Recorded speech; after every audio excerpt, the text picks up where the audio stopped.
que Dieu te donne les paroles de la vie éternelle au travers, au travers, au travers la parole de ça.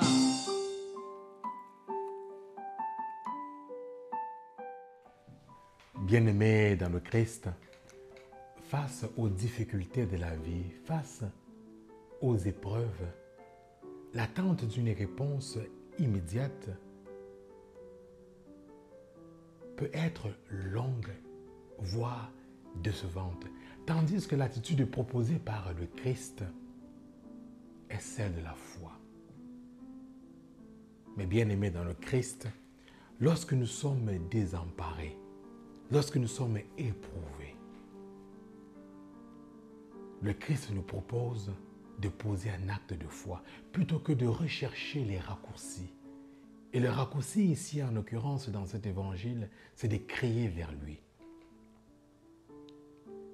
Les apôtres lui reprochent de dormir tandis qu'ils sont dans le trouble. Et à lui de leur dire, n'avez-vous pas encore la foi? C'est une interpellation qui nous est lancée, bien-aimés dans le Christ. C'est une invitation qui nous est lancée à dire, devant les difficultés, nous avons la foi qui propulse, qui lui donne la force. Ne courons pas d'abord vers le Christ, ne crions pas d'abord vers le Christ. Ne recherchons pas les solutions toutes faites. Car à notre baptême, l'Esprit Saint a mis en nous l'amour de Dieu, la foi envers Dieu, l'espérance. Posons au quotidien des actes de foi, bien-aimés dans le Christ. Sortons de notre tiédeur, de nos peurs.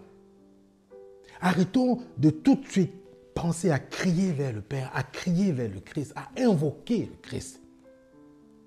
Nous avons en nous cette force, celle de la foi, qui doit nous pousser à poser des actes concrets de foi. Osons le faire. N'ayons pas peur. C'est une force et une richesse que nous avons. Ne recherchons pas les raccourcis. Posons des actes de foi au quotidien. Au nom de Jésus. Amen.